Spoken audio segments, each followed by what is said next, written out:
Ruler, ठीक है, of Buddha, ठीक है ना, मतलब बुद्ध के समकालीन कहा जाएगा, बुद्ध के समकालीन शासक, ठीक है, बुद्ध के समकालीन शासक। अब बुद्ध के समकालीन शासक जो मैं आपको बताने जा रहा हूँ, ठीक है, बुद्ध के समकालीन शासक जो मैं आपको बताने जा रहा हूँ, ये कहीं ना कहीं महाजनपद काल से ही संबंधित है और ये एक छोटी सी बात बताकर हम मगध साम्राज्य पढ़ाएंगे, ठीक है ना, किस पढ़ाएंगे, मगध साम्राज्य पढ़ाएंगे, ठीक है ना, चलिए ठीक है। और एक बात की कमेंट बॉक्स में जो भी स्पैम करेगा फालतू का, कंटेम्परेरी रूलर ऑफ बुद्ध मतलब बुद्ध के समकालीन शासक, तो कहां के समकालीन है जरा देखिएगा। तो इसमें एक नाम साचो आएगा मगध का, ठीक है ना, एक नाम आएगा किसका भैया, मगध का, कि मगध के कौन से रूलर थे जो बुद्ध के समकालीन थे, पूछा गया क्वेश्चन है। ऐसे एक नाम आएगा साचो वत्स का, कि वत्स के कौन से रूलर थे जो इनके समकालीन थे। एक नाम इसी प्रकार से साचो आएगा अवंती का, ठीक है ना, कहां का भैया, अवंती का नाम आएगा, अवंती के रूलर भी इनके समकालीन थे, ठीक है ना, इनका भी नाम देख लीजिएगा। और एक जो है नाम आएगा किसका, कौशल राज्य का, किसका भैया, कौशल राज्य का नाम आएगा, ठीक है, यहाँ के रूलर भी बुद्ध के समकालीन थे, ठीक है ना। तो क्या क्या नाम था भैया, मगध के कौन से रूलर थे जो इनके समकालीन थे, तो ये तो भैया बिंबिसार, कौन थे, बिंबिसार, तो बिल्कुल नाम आपको याद करना है, किसका नाम याद करना है, बिंबिसार का नाम याद करना है। वत्स की अगर बात करें तो यहाँ के राजा कौन थे जो इनके समकालीन थे, तो उदयन थे, कौन थे भैया, उदयन, उदयन नहीं उदयन, ठीक है ना, उदयन थे। अवंती की अगर बात करें तो यहाँ के कौन से राजा समकालीन थे, चंद्र प्रद्योत, कौन भैया, चंद्र प्रद्योत, तो बिल्कुल नाम याद रखेंगे, चंद्र प्रद्योत, ठीक है ना। तो चंद्र प्रद्योत जो है ये भी नाम इंपॉर्टेंट है। और इधर कौशल के राजा कौन थे, प्रसेनजीत थे, कौन थे भैया, प्रसेनजीत थे, कहां के राजा,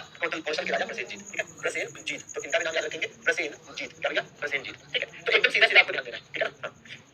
देखिए तो आप देखेंगे कि जो कंटेम्परेरी रूलर है, गौतम बुद्ध के समकालीन जो शासक हुए, वो मैं आपको यहाँ पे बता रहा हूँ कि गौतम बुद्ध के समकालीन जो महाजनपद काल के शासक है, महाजनपद के जो शासक है, रूलर है, ठीक है, मतलब महाजनपद पीरियड जो आपने पढ़ा था पिछली क्लास में, महाजनपद जो पढ़ा था उसमें जो 16 स्टेट्स हैं उनमें से कौन सी स्टेट के रूलर गौतम बुद्ध के कंटेम्परेरी थे या समकालीन थे, ठीक है ना। तो इस प्रकार से मगध के रूलर बिंबिसार, वत्स के रूलर उदयन, ठीक है, अवंती के रूलर चंद्र प्रद्योत और कौशल के रूलर प्रसेनजीत इनके कंटेम्परेरी थे, ठीक है ना। That's it. अब इसके बाद हम सीधे आ जाते हैं मगध एम्पायर पर, ठीक है ना, हम सीधे आ जाते हैं मगध एम्पायर पर और यहाँ से मगध एम्पायर की कहानी जो है वो शुरू होगी। तो आइए देख लिया जाए, समझ लिया जाए, जान लिया जाए जो मगध एम्पायर है। इसमें सबसे पहले ये चार्ट आपके लिए जरूरी है, ठीक है, ये चार्ट आपके लिए जरूरी है, ठीक है ना। ये चार्ट जैसे लिखा है एज इट इज आप सब अपनी कॉपी में लिखेंगे, ठीक है ना, हाँ जी, ठीक है ना, हाँ ठीक है। तो बिल्कुल सिंपल है, जैसे ये चार्ट अभी आप अपनी स्क्रीन पर देख रहे हैं ऐसे ही चार्ट आप अपने बना लेंगे। अरे समकालीन का मतलब होता है जैसे हम और आप एक दूसरे के समकालीन है, ठीक है ना, जैसे जाहिर सी बात है कि आप और हम एक दूसरे के समकालीन है। अब मोदी जी हमारे आपके समकालीन थोड़े हैं, ठीक है, मोदी जी की एज ज्यादा है, हमारी आपकी एज उनके हिसाब से बहुत कम है, ठीक है। तो सेम एज ग्रुप के जब होते हैं तो उनको समकालीन कहा जाता है, कंटेम्परेरी कहा जाता है। तो हमने बताया कि कंटेम्परेरी तो ये वाला मामला हो गया कि हाँ भैया कौन किसके समकालीन था, तो गौतम बुद्ध के समकालीन शासक पूछा जाता है, ठीक है ना, हाँ जी। और बाकी ये है कि आप ये ऑलरेडी जानते हैं कि मगध की कैपिटल क्या थी वो बताया जा चुका है, वत्स की कैपिटल क्या थी कौशाम्बी थी बताया जा चुका है, अवंती की कैपिटल उज्जैनी और महिष्मती थी बताया जा चुका है, और कौशल की जो कैपिटल है वो क्या थी, अयोध्या थी रामायण काल में, और बुद्ध काल में श्रावस्ती थी वो भी बताया जा चुका है, ठीक है ना। एम्पायर का मतलब होता है साम्राज्य, ठीक है ना, हाँ जी, हर एम्पायर का मतलब होता है साम्राज्य। जैसे अभी भारत देश है तो भारत को भी आप साम्राज्य कह सकते हैं कि भारत एक देश है, भारत एक साम्राज्य है, ठीक है ना। चलिए तो ये लिस्ट आपको बनानी है, ठीक है, ये लिस्ट आपको बनानी है। बाकी इन्हीं है ना, इन्हीं में से पहले हर्यक वंश, फिर शशनाग वंश, फिर नंद वंश, फिर मौर्य, फिर सुंग, फिर गौड़, फिर सातवाहन, एक एक करके हमें पढ़ना है। इस लिस्ट में ये बताया गया है कि डायनेस्टीज का सीक्वेंस क्या है, कि पहले कौन आया, फिर कौन आया, फिर कौन आया, फिर कौन आया, फिर फाउंडर बताया गया है कि किस डायनेस्टी का फाउंडर कौन था, संस्थापक कौन था, फिर आगे अंतिम शासक बताया गया है कि लास्ट रूलर कौन था, फिर आगे कैपिटल बताया गया है कि किस डायनेस्टी के टाइम पर मगध की कैपिटल या राजधानी क्या थी, ठीक है ना। चलिए आगे देख लिया जाए। तो भैया देखिए अब इसके लिए मैं आपको बढ़िया ट्रिक भी बताता हूँ, वो भी देखते चलिए।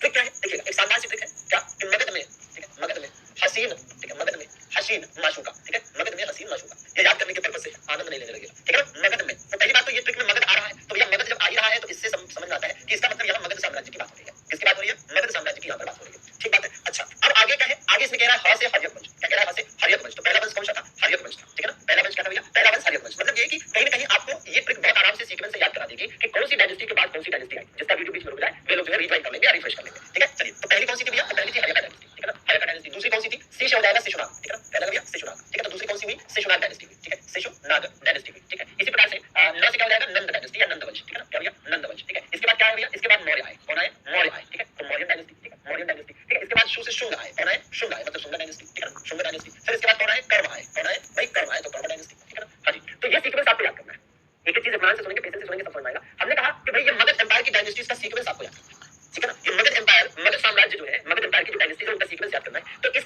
ट्रिक से आप बड़े आराम से याद कर सकते हैं, ठीक है ना, हाँ जी भैया। तो भैया से हर्यक, से शशनाग, से नंद, से मौर्य, से सुंग, से कौरव, ठीक बात है, आराम से याद कर लेना। अब यहाँ पर एक बात ये गौर करने वाली है कि इस लिस्ट में लास्ट में सातवाहन भी लिखा है, इस लिस्ट में लास्ट में सातवाहन भी लिखा है, और हमने यहाँ ट्रिक में सातवाहन नहीं बताया, ठीक है ना, ठीक। अच्छा अब आप देखेंगे कि सातवाहन इसलिए नहीं मेंशन है क्योंकि सातवाहन जो है ये नॉर्थ इंडिया में न होकर साउथ इंडिया में रहे, ठीक है ना। सातवाहन जो है इसलिए नहीं लिखा है क्योंकि सातवाहन नॉर्थ इंडिया के नहीं बल्कि साउथ इंडिया के रूलर रहे। इनका मेन जो एरिया था वो मगध का एरिया नहीं था बल्कि साउथ इंडिया का एरिया था, इसीलिए नहीं लिखा है, ठीक है ना, हाँ जी। अच्छा अब देखिए यहाँ पर सातवाहन वाला मामला मैं आपको क्लियर करना चाहूंगा, ठीक है। एक्चुअली में क्वेश्चन है जो अक्सर पूछा जाता है कि मौर्यों के उत्तराधिकारी, अक्सर क्वेश्चन आता है कि मौर्यों के उत्तराधिकारी, क्या क्वेश्चन होता है, एज इट इज क्वेश्चन आता है कि मौर्यों के उत्तराधिकारी कौन हुए, ठीक है ना। मौर्यों के उत्तराधिकारी कौन हुए मतलब कह सकते हैं कि भैया सक्सेसर ऑफ मौर्यंस। क्या जब आपसे कहा जाए सक्सेसर ऑफ मौर्यंस तो ध्यान दीजिए कि भाई दो चीजें होती है इसमें। अगर सामान्यतः या तो आपसे सामान्यतः कह दे कि भाई सक्सेसर ऑफ मौर्यंस बता दीजिए, ठीक है, या तो आपसे सामान्यतः कहेगा, जनरली कहेगा कि सक्सेसर ऑफ मौर्यंस, या तो आपसे कहेगा कि भैया बताओ नॉर्थ इंडिया में, या तो सामान्यतः कहेगा और या तो कहेगा कि भाई नॉर्थ इंडिया में मौर्यों के सक्सेसर कौन हुए, ठीक है। और दूसरा क्या कहेगा, दूसरा कहेगा साउथ इंडिया में मतलब दक्षिण भारत में अन मौर्यों के सक्सेसर कौन हुए, दक्षिण भारत, ठीक है। तो इस बात का ध्यान रखना है, नॉर्थ इंडिया में जैसे मौर्यों के बाद यहाँ दिख रहा है कि मौर्यों के बाद कौन आए, सुंग आए, यहाँ मौर्यों के बाद कौन आए, सुंग आए हैं, ठीक है। तो जाहिर सी बात है कि यहाँ आंसर क्या हो जाएगा, सुंग हो जाएगा, क्या हो जाएगा भैया, सुंग हो जाएगा, ठीक है। तो सुंग हो जाएगा, कोई दिक्कत की बात ही नहीं है, आराम से हो गया, सुंग हो जाएगा, ठीक है। और लेकिन जब साउथ इंडिया की बात करेंगे तो साउथ इंडिया में ये नहीं थे।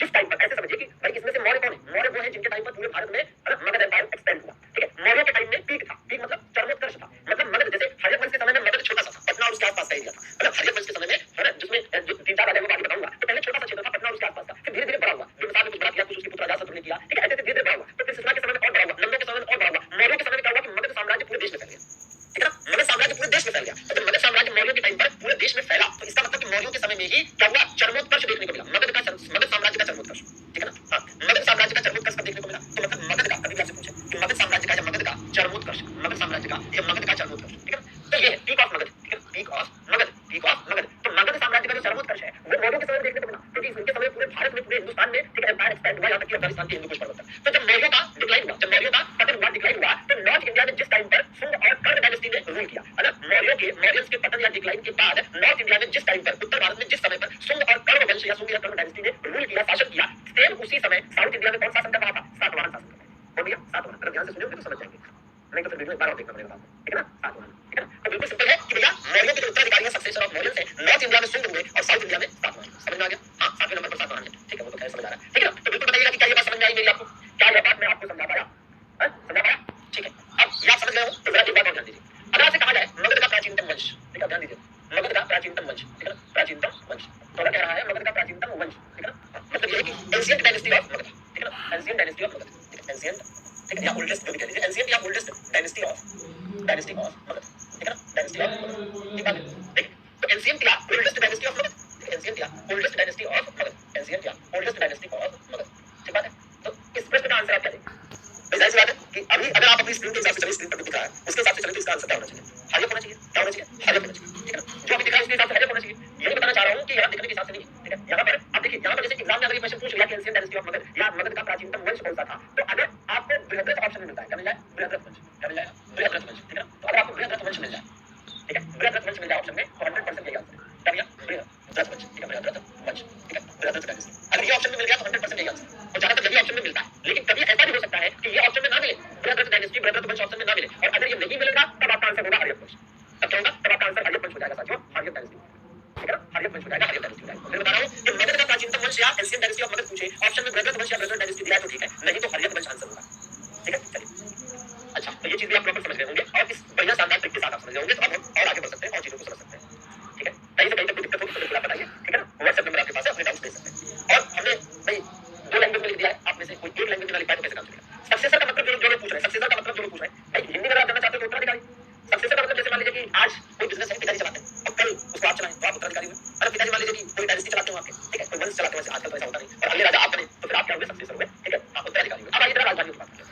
ठीक है ना, ठीक है, अरे कैसे बृहद्रथ वंश के बाद हार्यक वंश आया था, ठीक है ना, बृहद्रथ वंश के बाद हार्यक वंश आया था, और बृहद्रथ वंश किस काल का है पता है, मगध, ये महाभारत काल का वंश है, ठीक है, महाभारत काल का, ठीक है, कहीं कहीं पर ये लिखा मिलता है कि महाभारत कालीन, ठीक है ना, मतलब ये महाभारत पीरियड का है, ठीक है, किस पीरियड का है, महाभारत पीरियड का, ठीक है, महाभारत पीरियड का ये, ठीक है, और यह भी है कि क्योंकि आप देखेंगे कि जो बृहद्रथ वंश है वो महाभारत कालीन है, अगर किसी ने महाभारत कभी ध्यान से देखा हो या सुना हो तो आपने महाभारत में भीम के द्वारा मल्ल युद्ध में जरासंध की हत्या का उल्लेख सुना होगा, ठीक है ना, और इस वंश के बारे में पढ़ना होता ही नहीं है ज्यादा, क्योंकि इस वंश में 2 ही राजा मिलते हैं, एक बृहद्रथ मिलता है और दूसरा इसका बेटा मिलता है जरासंध, बस, ठीक है ना, जरासंध, ठीक है, जरासंध, ठीक है, यही 2 मिलते ही है और तीसरा नहीं मिलता है, ठीक है, तो एक बृहद्रथ मिल जाएगा, ठीक है, एक बृहद्रथ मिल जाएगा, दूसरा जरासंध मिल जाएगा, ठीक है, तो यही 2 मिलते ही है, जरासंध, ठीक है, जरासंध, तो इस बात का ध्यान रखेंगे कि और ये जरासंधी है, ये जरासंध ही है जिसके बारे में आप पढ़ते हैं, सुनते हैं या देखते होंगे कि महाभारत काल में, महाभारत पीरियड में भीम के द्वारा, ठीक है, भीम के द्वारा जरासंध को मल्ल युद्ध में मार दिया जाता है, ठीक है ना, लेकिन बृहद्रथ वंश के बारे में ज्यादा इंफॉर्मेशन, ज्यादा जानकारी उपलब्ध नहीं है, यह माना जाता है कि जब बृहद्रथ डायनेस्टी खत्म हुई, भीम ने मल्ल युद्ध में जरासंध को मार दिया, उसके बाद यहाँ पर बिंबिसार के नेतृत्व में हार्यक वंश स्थापित हुआ, इसके नेतृत्व में, बिंबिसार के नेतृत्व में हार्यक वंश स्थापित हुआ, ठीक है ना, तो बहुत छोटा, ठीक है, बहुत कम समय था बृहद्रथ वंश का शासन, इसलिए बृहद्रथ वंश का बहुत विस्तारपूर्वक कोई उल्लेख नहीं मिलता, ठीक है भैया, चलिए, अब हम बात करने जा रहे हैं राजधानियों की, ठीक है, राजधानियां, तो ध्यान दीजिएगा जरा, राजधानियां जो हुई है, ठीक है, राजधानी, ठीक है, मतलब कैपिटल, किसकी कैपिटल, हम मगध में अलग अलग टाइम पर जो कैपिटल हुई उसके बारे में डिस्कस करने जा रहे हैं, ठीक है ना, उसके बारे में डिस्कस करने जा रहे हैं, ठीक है, तो चलिए देख लिया जाए, अब सबसे पहले आप समझेंगे कि शुरुआत कहां से करेंगे, हम शुरुआत भी हम करने वाले हैं गिरिब्रज से, कहां से भैया, गिरिब्रज, ठीक है, गिरिब्रज से हम शुरुआत करेंगे, ठीक है, गिरिब्रज, ठीक है, गिरिब्रज से हम शुरुआत करेंगे, ठीक है, गिरिब्रज को हम और क्या कह सकते हैं, गिरिब्रज को हम राजगृह भी कह सकते हैं, ठीक है, राजगृह भी कह सकते हैं, तो राजगृह कह लीजिए या फिर राजगृह कह लीजिए या फिर गिरिब्रज कह लीजिए, और यह भी है कि ये जो गिरिब्रज या राजगृह है ये आज की डेट में बिहार में राजगीर के नाम से जाना जाता है, ठीक है ना, ठीक है, अब आप देखेंगे कि जो गिरिब्रज है या राजगृह है, इसके बाद क्या राजधानी हुई, इसके बाद राजधानी हुई पाटलिपुत्र, क्या राजधानी हुई, इसके बाद पाटलिपुत्र राजधानी हुई, ठीक है ना, तो इसके बाद राजधानी जो हुई अपनी वो हुई पाटलिपुत्र, ठीक है ना, क्या राजधानी हुई, पाटलिपुत्र, पाटलिपुत्र अब सीखने से समझ में आएगा, लेकिन पेशेंस बहुत जरूरी है मेरे भाई, अगर समझना चाह रहे हो तो। ठीक है, पाटलिपुत्र के बाद राजधानी कहाँ गई? राजधानी गई वैशाली। ठीक है, वैशाली की राजधानी गई। वैशाली के बाद राजधानी वापस से कहाँ आ गई? वापस से भैया पाटलिपुत्र लिया। ठीक है, वापस से कहाँ आ गई? पाटलिपुत्र लिया। ठीक है, पाटलिपुत्र। ठीक है, वापस से पाटलिपुत्र आ गई। पाटलिपुत्र के समय राजधानी नहीं, और इसके बाद राजधानी बनाई गई विदिशा। क्या राजधानी बनाई गई? विदिशा राजधानी बनाई गई। विदिशा मध्य प्रदेश में पड़ता है। ठीक है, और इसके बाद वापस से राजधानी कहाँ देखने को मिली? पाटलिपुत्र। ठीक है, पाटलिपुत्र, फिर से पाटलिपुत्र देखने को मिली। ठीक है, और एक राजधानी प्रतिष्ठान भी याद रखेंगे, प्रतिष्ठान या प्रतिष्ठानपुरम। ठीक है, ये लिस्ट में भी उपलब्ध होगा, यहाँ पर देख सकते हैं प्रतिष्ठान। ठीक है ना, राजधानियों का सीक्वेंस यहाँ लिखा है, लेकिन मैं इसलिए बताऊं क्योंकि इसमें कुछ एडिशनल चीजें भी बतानी है। प्रतिष्ठान, ठीक है, प्रतिष्ठान तो देख लिया जाए। अब इसमें है ये कि पहले तो ये दिमाग में एकदम फिट रखिए। ठीक है, ये दिमाग में एकदम फिट रखिए कि ये क्या है कि भाई मगध एम्पायर जो है, मगध साम्राज्य जो है, ठीक है ना, हाँ जी भैया, ठीक है, क्विज में अगर कुछ एरर है तो उसको एक बार देख लिया जाएगा। ठीक है, क्विज में इसका आंसर गलत दिया था तो वो चेक कर लिया जाएगा, सही कर लिया जाएगा, टेंशन मत लीजिए। देखिए, फिर पाटलिपुत्र। ठीक है, फिर पाटलिपुत्र। ठीक है, फिर क्या भैया? फिर वैशाली। फिर क्या? वैशाली। ठीक है, वैशाली। फिर इसके बाद क्या? फिर इसके बाद फिर से वापस पाटलिपुत्र। ठीक है, फिर से पाटलिपुत्र, और फिर क्या भाई? फिर विदिशा। ठीक है, विदिशा, और इसके बाद फिर से कहाँ? पाटलिपुत्र। ठीक है, कहाँ भैया? पाटलिपुत्र, और फिर वापस कहाँ? प्रतिष्ठान। ठीक है, कहाँ पर? प्रतिष्ठान। अब ये देखिएगा, तो ये जो सीक्वेंस है, अब इससे संबंधित क्या आपको बातें और बतानी है, ये भी देखते चलिए। ठीक है, इसमें आप देखेंगे कि जैसे जो गिरिब्रिज की बात करें। ठीक है, गिरिब्रिज के बारे में दो बातें। ठीक है, एक तो ये, एक बात तो ये कि फाउंडेड बाय बिंबिसार। ठीक है ना, बिंबिसार द्वारा स्थापित। ठीक, पहला भैया बिंबिसार, बिंबिसार द्वारा स्थापित, बिंबिसार द्वारा स्थापित। ठीक है, बिंबिसार द्वारा स्थापित, तो बिंबिसार ने इसे स्थापित किया, बिंबिसार द्वारा स्थापित। ठीक है ना, हाँ जी, इसी प्रकार से बिंबिसार द्वारा स्थापित, और बिंबिसार ने राजधानी बनाई। ठीक है ना, हाँ जी, और ये किसके किसके समय में? बिंबिसार, ये किसके किसके समय में राजधानी रही, ये भी जान लीजिए कि राजधानी किसके किसके समय में रही। तो दो शासकों के समय में ये राजधानी रही, पहले तो बिंबिसार, पहले तो बिंबिसार, और इसके बाद कौन? अजातशत्रु। तो ये दो शासक ऐसे हुए जिनके समय में ये राजधानी के रूप में रही। ठीक है, हाँ जी, तो एकदम सिंपल क्लियर कर ध्यान देंगे कि भाई अगर हम बात करते हैं कि किसके किसके समय में कैपिटल रही, तो एक तो ये बिंबिसार के टाइम पर कैपिटल रही। ठीक है, बिंबिसार के टाइम पर ये कैपिटल रही, और दूसरी अजातशत्रु के टाइम पर ये कैपिटल रही। किसके टाइम पर? अजातशत्रु के टाइम पर ये कैपिटल रही। ठीक बात है? ठीक, अच्छा भैया, अब इसके बाद पाटलिपुत्र की बात करें तो भैया पाटलिपुत्र की अगर बात करेंगे तो इसमें जरा ध्यान देंगे कि पाटलिपुत्र को एकदम सीधा सीधा ध्यान दीजिए कि दो बातें हैं। एक तो ये कि भाई उदयन ने इसको बसाया था, किसने बसाया था? उदयन ने। ठीक है ना, इस क्षेत्र को किसने बसाया था? उदयन ने बसाया। ठीक है, समझ में सब आएगा बेटा, मैं बता दूं पेशेंस बहुत बड़ी चीज है, समझ में सब आएगा। जब तक चैप्टर खत्म नहीं होगा तब तक आप कैसे कह सकते हैं कि ये वाला पॉइंट नहीं समझ में आया? ठीक है ना, हाँ जी, तो इंतजार करिए, सब होगा। ठीक है, अभी हो सकता है किसी को कोई एकदम फ्रेशर हो, आज जीवन में पहली बार पढ़ रहा हो ये सब चीजें, तो कहां समझ में आएगा? ठीक है ना, तो उदयन ने बसाया। ठीक है, मतलब founded by Udayan, founded by Udayan. ठीक है, फाउंडेड बाय उदयन। ठीक है, तो उदयन ने बसाया। ठीक, और पहली बार उदयन ने ही से राजधानी भी बनाई थी। ठीक है, ठीक है, मतलब Udayan build capital for the first time. ठीक है, उदयन ने ही पहली बार इसे राजधानी बनाई, उदयन ने ही। ठीक है, उदयन ने ही पहली बार राजधानी बनाई, पहली बार राजधानी बनाई, उदयन ने ही पहली बार राजधानी बनाई। ठीक है, उदयन ने ही पहली बार राजधानी बनाई, तो उदयन ने ही बसाया था, मतलब ये सिटी ही उदयन ने बसाई थी, उदयन ने ही सबसे पहले इसे राजधानी बनाई। ठीक है ना, हाँ, ठीक है, तो उदयन, उदयन बिल्ड ने इसे बसाया था, और उदयन ने ही इसे अपनी राजधानी बनाई। ठीक है ना, चलिए, ठीक, चलिए वैशाली की अगर बात करते हैं। ठीक है, वैशाली की अगर बात करते हैं, अरे बेटा इतना ज्यादा ज्ञान है तो खुद ही पढ़ लो, यहाँ की जरूरत क्या है? ठीक है, इतना ही ज्ञान है तो खुद आप पढ़ सकते हैं, तो यहाँ पढ़ने की क्या जरूरत है? ठीक है ना, ठीक है, चलिए, कोई बात नहीं, हर व्यक्ति को सेटिस्फाई नहीं किया जा सकता। ठीक है, अब अभी मैं सिंपल सी बात है, मैं कहूँ कि बताओ मैं कैसा पढ़ाता हूँ, तो अभी यहाँ पर 10 में से 9 लोग या 8 लोग कह रहे होंगे सर बहुत शानदार पढ़ाते हैं। मुझे पता है कि 10 के 10 लोग कभी नहीं कहेंगे कि सर बहुत अच्छा पढ़ाते हैं। ठीक है, और अगर एक आध वो जो एक लोग के चक्कर में अगर मैं बोलूंगा, ठीक है, कि जरा इनको भी समझेंगे, तो वो जो एक ऐसा कोई व्यक्ति है या 1% कोई ऐसा बच्चा है जिसको समझ नहीं आता, जिसको लगता है मैं अच्छा नहीं पढ़ाता हूँ, तो उनसे हाथ जोड़कर मेरा निवेदन है कि या तो आप प्रयास कर लीजिए समझने का कि मैं कैसा समझा रहा हूँ। ठीक है, और लाख प्रयासों के बाद भी ना समझ में आए तो डॉक्टर से संपर्क कर लीजिए, क्योंकि इसके बाद फिर डॉक्टर इलाज कर सकता है। हाँ, वो थोड़ा दवाई देगा कि समझौता की, या बताएगा कि बेटा सुबह सुबह प्राणायाम करो। ठीक है, हाँ, सलमान खान पढ़ाने आएंगे तभी तुम पढ़ोगे। चल, तो ऐसा उल्टा सीधा दिमाग में लाओगे तो पढ़ लोगे। पहुंच जाइए। चलिए वैशाली की बात कर लेते हैं। वैशाली सच, वैशाली को शिशुनाग ने राजधानी बनाई थी, किसने भैया? शिशुनाग ने राजधानी बनाई। ठीक है, शिशुनाग ने राजधानी बनाई। ठीक है, थोड़ा पेशेंस रखना पड़ता है, थोड़ा टाइम से ना समझ में आएगा। ये तो लिख रहा हूँ, ये अभी कैसे समझ में आएगा? अभी तो बस लिखो। ठीक है, अभी समझाऊंगा, समझाया नहीं, पहले ही जो है शुरू हो गया कुछ इसका समझ नहीं आ रहा, लूसेंट का नहीं पढ़ा है। अरे बेटा लूसेंट का पढ़ना तो लूसेंट पढ़ लो, यहाँ क्या जरूरत है? अभी लिखिए और समझने का थोड़ा प्रयास करिए, समझ में आए तो अच्छी बात है, नहीं तो ठीक है थोड़ा सा और समझ लीजिए, समझ में आता है। काला अशोक, आगे चलकर काला अशोक है, काला अशोक के समय ये फिर से राजधानी बनी। फिर आगे देखेंगे कि पूरा यही कैपिटल रही, और इसके बाद जो पूरा का पूरा मौर्य वंश आया, ठीक है, उसमें भी यही राजधानी रही। ठीक है, उसमें भी यही राजधानी रही। अरे अंत तक पॉजिटिव होकर क्लास करिए, उसके बाद भी ना समझ में आए तो मैं बनाना छोड़ दूंगा। ठीक है, दावा है, चलिए ध्यान दीजिए। विदिशा, विदिशा किसके टाइम पर राजधानी रही? इन शुंगा पीरियड। ठीक है, इन शुंगा पीरियड, तो शुंग काल के समय में, इन शुंगा पीरियड मतलब शुंग काल में। ठीक है, तब राजधानी रही थी, शुंग काल में राजधानी रही थी। पाटलिपुत्र की बात करें तो इन कर्ण पीरियड, ठीक है, मतलब कर्ण के समय में, ठीक है, कर्ण वंश के समय, कर्ण वंश, कर्ण वंश के समय। ठीक है, प्रतिष्ठान जो है किसके समय में रही? इन सातवाहन पीरियड। ठीक है, इन सातवाहन पीरियड। ठीक, सातवाहनों के समय, सातवाहनों के समय। चलिए अब समझने समझाने का मामला आप शुरू करता हूँ, समझ ना समझ आए तो फिर बताइए, अब भी ना समझना है लेकिन सकारात्मकता से समझना, मेरा चेहरा देखकर नहीं नेगेटिव हो जाना, चेहरे काय बनाएंगे, रिपोर्ट लगाते नहीं कंजूस। भाई देखिए, मगध एम्पायर की सारी कैपिटल एक जगह बता रहा हूं, ठीक है ना? मगध एम्पायर की सारी कैपिटल, सारी राजधानियां एक जगह बता रहा हूं, सुनिएगा। सबसे पहली मगध की पहली राजधानी क्या थी, क्वेश्चन पूछा गया कि नहीं पूछा गया? तो जैसे पूछा गया उसी फॉर्मेट में बता रहा हूं, ठीक है? तो गिरिब्रज, मगध साम्राज्य की पहली राजधानी क्या थी? गिरिब्रज थी। मगध साम्राज्य की पहली राजधानी क्या थी? गिरिब्रज थी, जिसे राजगीर भी कहा गया है और आज की डेट में राजगीर कहते हैं। तो मगध साम्राज्य जब शुरू हुआ था, और मगध साम्राज्य जब शुरू हुआ था तो कौन सा वंश था भैया? मगध साम्राज्य जब शुरू हुआ था तो पहला वंश कौन सा था? हर्यक वंश था। और हर्यक वंश का संस्थापक कौन था? बिंबिसार था। तो हर्यक वंश के समय में जब बिंबिसार राजा था तो इसी बिंबिसार ने क्या किया? इसी बिंबिसार ने भैया इस मगध को इसी बिंबिसार ने क्या किया? इस गिरिब्रज को बसाया और इसी को अपनी राजधानी बनाई। तो जब तक बिंबिसार रहा तो ये राजधानी रही ही रही, लेकिन बिंबिसार के बाद जब इसका बेटा राजा हुआ तो उसने भी इसी गिरिब्रज को राजधानी के रूप में, कैपिटल के रूप में कंटिन्यू किया, ठीक है ना? अभी दुर्गेश समझ रहे हैं ना? तो भैया गिरिब्रज को बिंबिसार ने बसाकर राजधानी बनाई और बिंबिसार के बाद इसके बेटे अजातशत्रु ने भी इसे कैपिटल के रूप में कंटिन्यू किया। और जब अजातशत्रु का बेटा उदयन आया, तो उदयन ने पाटलिपुत्र को बताकर इसे राजधानी बना ली, मतलब गिरिब्रज से राजधानी या कैपिटल को चेंज करके पाटलिपुत्र को बना लिया। मतलब उदयन ने ही पहली बार पाटलिपुत्र को राजधानी के रूप में इस्तेमाल किया। समझे? तो ये सिंपल है कि बिंबिसार कौन? बिंबिसार मगध साम्राज्य के, मगध एम्पायर के पहले ऐतिहासिक वंश, first historical dynasty, Haryanka dynasty का फाउंडर है, ठीक है? इसके पहले जो ब्रहद्रथ वंश था, हमने कहा कि उसका केवल इतना जानिए कि ब्रहद्रथ और जरासंध, खत्म हो गई वही कहानी, उसको छोड़ दीजिए। उसके चक्कर में कंफ्यूज मत होइएगा कि अरे हर्यक वंश से पहले तो जरासंध वंश था, सॉरी ब्रहद्रथ वंश था। उसके बारे में केवल इतना जान लेना है कि मगध साम्राज्य का प्राचीनतम वंश बृहद्रथ वंश था, ठीक है ना? बृहद्रथ वंश था, ठीक है? तो ये बिंबिसार जो है, और बृहद्रथ वंश के बाद जो ऐतिहासिक रूप से बकायदा रिटन जिसके सारे एविडेंसेस है, प्रूव्ड है, तो उसमें हर्यक डायनेस्टी का पहला रूलर है और इसने गिरिब्रज स्थापित करके राजधानी बनाई। फिर इसके बाद इसके बेटे ने भी इसी राजधानी को कंटिन्यू किया, इसी कैपिटल को कंटिन्यू किया। लेकिन अजातशत्रु का बेटा जब उदयन आया तो इसने पाटलिपुत्र को बसाकर उसे राजधानी बनाई। फिर क्या हुआ? फिर जब हर्यक वंश खत्म हो गया, तो कौन सा वंश आया? शिशुनाग वंश आया। भाई जब हर्यक वंश खत्म हो गया तो कौन सा वंश आया? शिशुनाग वंश आया। हर्यक डायनेस्टी के बाद शिशुनाग डायनेस्टी आई, तो शिशुनाग डायनेस्टी ने कैपिटल चेंज करके वैशाली बनाई, ठीक है ना? शिशुनाग डायनेस्टी ने कैपिटल नहीं, पाटलिपुत्र को कैपिटल हटा दिया कि भाई पाटलिपुत्र नहीं रहेगी, इसने वैशाली को कैपिटल बनाई, ठीक है ना? इसने वैशाली को कैपिटल बना ली। और फिर क्या हुआ? फिर शिशुनाग का ही बेटा आया कालाशोक।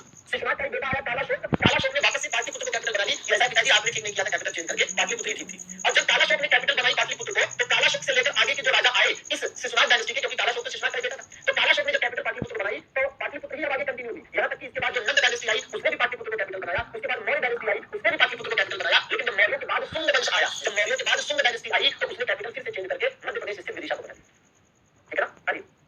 ठीक है, हाँ विदिशा को बना ली। लेकिन जब शुंग डायनेस्टी जब तक रही तब तक विदिशा कैपिटल रही। जब शुंगों के बाद कर्ण आए तो इन्होंने कैपिटल वापस से पाटलिपुत्र बना ली। और रही बात सातवाहनों की, तो ये तो दक्षिण भारत में थे, तो दक्षिण भारत में साउथ इंडिया में इन्होंने प्रतिस्थान को कैपिटल बना रखा, ठीक है ना? अगर ध्यान से सुना हो तो सबको समझ आया होगा। और यहाँ पर 100 में से 99 लोगों को समझ आया। मैं कमेंट कह दूं कि कितने लोगों को समझ आया बताओ। अगर 99 लोग कहेंगे समझ आया, एक बंदा कोई जरूर होगा जो कहेगा नहीं समझ आया। तो उस बंदे से अपील है कि कृपया पॉजिटिव होकर इसे ध्यान से सुनने का प्रयास करें। दोबारा रिकॉर्डेड पढ़िए, ऑनलाइन क्लास का ये फायदा है, अपने एक बार फिर से देखकर समझने का प्रयास करना, ठीक है ना? हाँ कमेंट बॉक्स में समझ में नहीं आया लिखकर बाकी हजारों बच्चों की बताइए मुझे क्या जरूरत पड़ी थी ये बताने की कि कौन सी राजधानी के बाद कौन सी आई, फिर कौन सी आई, फिर कौन सी आई।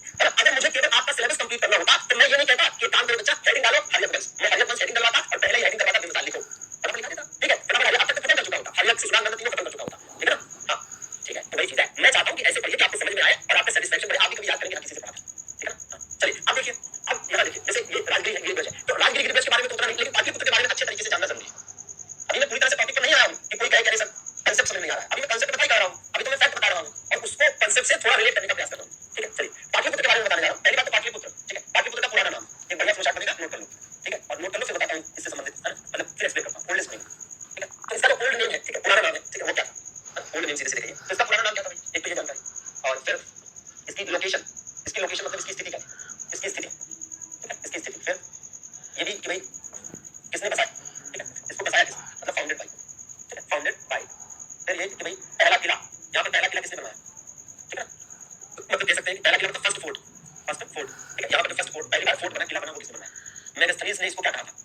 मेगास्थनीज ने क्या कहा? मेगास्थनीज ने क्या कहा? Megasthenes said what?